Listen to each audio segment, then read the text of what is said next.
Et si la vraie première étape pour lancer ton podcast, c'était de ne pas le lancer tout de suite?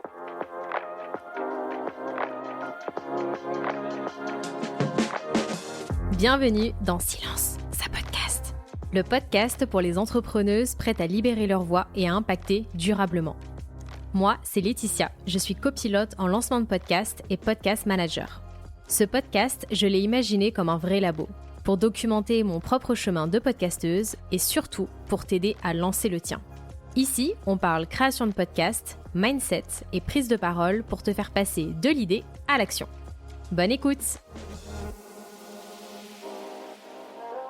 Hello et bienvenue dans ce premier épisode de Silence, ça podcast. Et je vais pas vous mentir, je me sens clairement dans un gros mélange de stress, de peur, d'excitation et de joie aussi, parce que je suis vraiment trop contente de lancer enfin ce podcast et d'accoucher de ma voix, pour reprendre les jolis mots de ma cliente Cécile et qui me parle beaucoup personnellement. Alors pour ce premier épisode, j'ai eu envie de répondre à la question numéro 1 que toutes les entrepreneuses qui veulent se lancer un podcast se posent. J'ai nommé « Par quoi je commence ?» Et c'est vrai que quand on veut lancer son podcast, on se dit il y a 1 milliard de choses à faire, il y a 1 milliard de choses à penser, par quoi je commence? Et en fait, face à cette montagne, on peut vite se sentir perdu et découragé. Et ma réponse va peut-être te surprendre, mais la première étape pour moi, c'est de se demander « Ok, mais est-ce que c'est vraiment le bon moment pour moi de lancer mon podcast ?» Parce que créer un podcast, c'est un gros projet. Souvent, en plus, c'est un projet de cœur et c'est un projet qui va demander beaucoup de temps, d'investissement et de régularité. Et un podcast, ça demande vraiment un engagement sur la durée.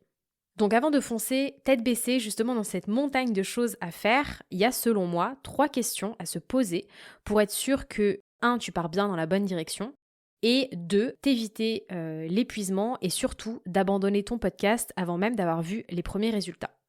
Et si après avoir répondu à ces 3 questions, tous les signaux sont ouverts pour toi, je te réserve une petite surprise, alors reste bien jusqu'au bout.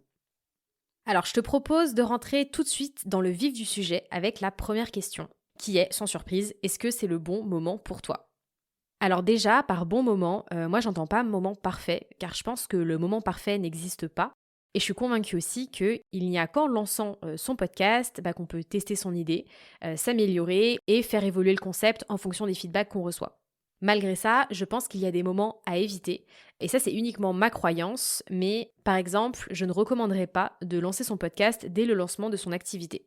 Et je dis pas que c'est une mauvaise idée, parce qu'il y a très certainement en fait des exemples d'entrepreneurs qui ont lancé leur podcast en même temps que leur entreprise et pour qui en fait ça a dû être très bénéfique.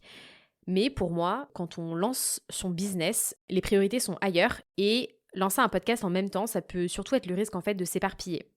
Si tu lances un business en ligne, ton objectif numéro 1, ça va être de commencer à te rendre visible, de choisir un premier réseau social, le prendre en main, le maîtriser, de prospecter, de trouver tes premiers clients, avant de te lancer dans un format long tel que le podcast ou encore YouTube. Et pour moi, ce sont vraiment 2 canaux qui viennent dans un second temps, et ça pour 2 raisons. Première raison, parce qu'ils demandent beaucoup de temps. Par exemple, le podcast, que ce soit pour écrire et enregistrer les épisodes, les monter, les programmer, et ensuite on pense que c'est terminé, mais il faut encore promouvoir et communiquer autour des épisodes. Et ça, en plus, c'est la partie la plus importante et c'est celle qui prend le plus de temps. Parce qu'un podcast, c'est 30% de production pour 60% de promotion pour le faire connaître. Et deuxième raison, parce que c'est pas le moyen le plus rapide pour te faire connaître. Le podcast, on n'est pas sur un format viral, on est sur un média long-termiste et il faut vraiment être régulier pour commencer à voir des résultats et ça se fait vraiment sur la durée. Donc pour moi, le moment idéal, et là tu vois pas mais je fais des guillemets dans l'air, si on peut dire, c'est vraiment quand tu es déjà présente sur une plateforme type Instagram, LinkedIn, que tu la maîtrises bien, que ton entreprise commence à rouler et bien sûr que tu as la bande passante et ou le budget si tu souhaites déléguer, mais pour te lancer justement sur ce nouveau canal du podcast. Et ça, on en parlera en détail juste après. Donc première question, est-ce que c'est le bon moment pour toi? Ensuite, la deuxième question à se poser, c'est d'ailleurs la première question que je pose à toutes les clientes que j'accompagne à travers mon offre d'accompagnement à la création de podcast Pod Lunch, c'est pourquoi tu veux lancer un podcast? Pourquoi se poser cette question? Déjà, premièrement, parce que c'est important de comprendre d'où part ce désir. Est-ce que ça part d'une envie soudaine ou est-ce que tu rêves secrètement de lancer ton podcast depuis plusieurs années?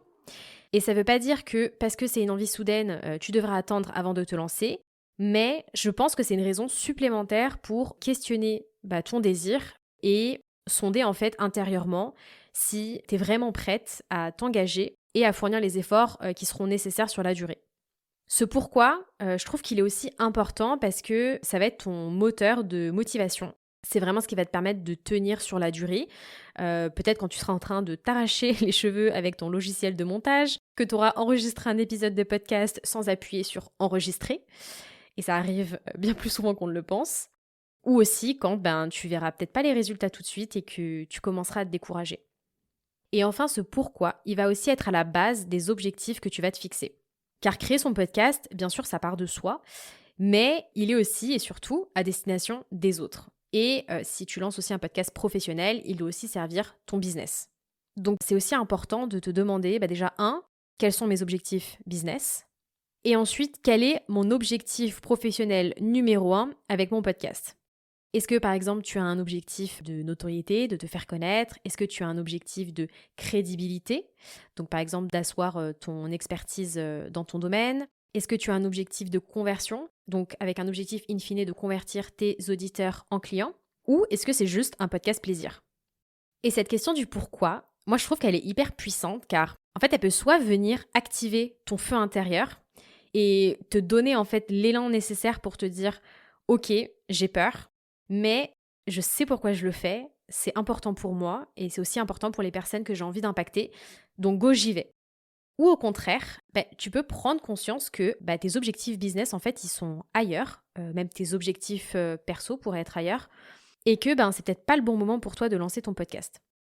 Ça faisait plusieurs questions en une, mais voilà, je pense que ça peut être important de prendre le temps de vraiment se poser et de répondre à cette question, pourquoi tu veux lancer un podcast, et de mettre à l'écrit aussi tout ce qui te passe par la tête.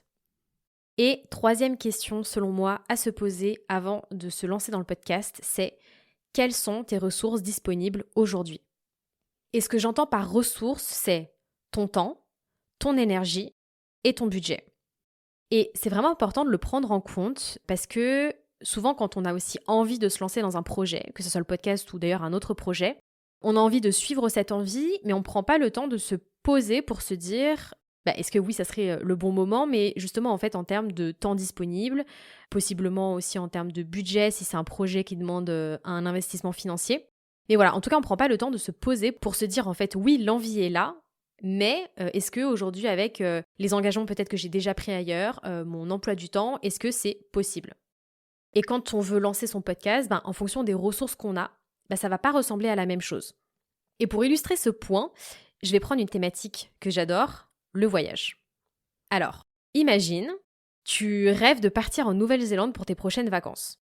Si tu as du temps et de l'énergie, mais que tu es en mode budget serré, tu vas très probablement lire des blogs voyage, tu vas regarder des vidéos YouTube, tu vas aussi éplucher Pinterest. Bref, en gros, tu vas faire les recherches par toi-même pour créer ton itinéraire, organiser ton voyage et faire en sorte qu'il te coûte le moins cher possible.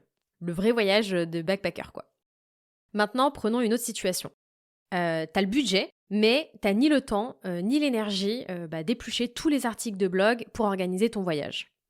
Tu vas sûrement, dans ce cas-là, faire appel à un prestataire externe, type travel planner ou agence de voyage, ou pourquoi pas opter pour une offre all-inclusive, où en gros, t'as plus qu'à faire ta valise et te laisser guider tout au long du séjour. Et troisième situation, si t'es un peu entre les deux, c'est-à-dire que t'as un peu de temps libre, t'as un peu de budget, mais en même temps il n'est pas extensible, mais t'aimerais bien pouvoir quand même avoir des conseils pour organiser ton voyage au mieux et pas perdre trop de temps, tu pourrais te lancer toi-même dans l'organisation de ton voyage, tout en faisant appel à un guide local ou à une agence locale qui saurait en fait te donner tous leurs meilleurs tips, que ce soit pour que tu puisses économiser quelques dollars sur tes nuits d'hôtel, éviter les pièges à touristes ou encore découvrir des sites que seuls les locaux connaissent. Est-ce que cette petite métaphore te parle? Ici, vraiment, ce qui est important à retenir, c'est que peu importe que tu décides de créer ton podcast en solo, de déléguer un maximum son lancement ou bien de choisir un accompagnement un peu hybride, le plus important, c'est de faire le point sur tes ressources pour être sûr de choisir l'option qui sera la plus adaptée et écologique pour toi Et surtout, c'est ce qui va aussi conditionner la première vraie action que tu vas devoir réaliser pour lancer ton podcast. Donc pour rappel, voici les 3 questions à te poser. 1. Est-ce que c'est le bon moment pour moi? 2. Pourquoi je veux lancer mon podcast? Et 3. Quelles sont mes ressources disponibles aujourd'hui? Alors, l'idée aussi de Silence, sa podcast, c'est de te faire passer à l'action. Donc déjà, bien sûr, je t'invite à répondre à ces 3 questions.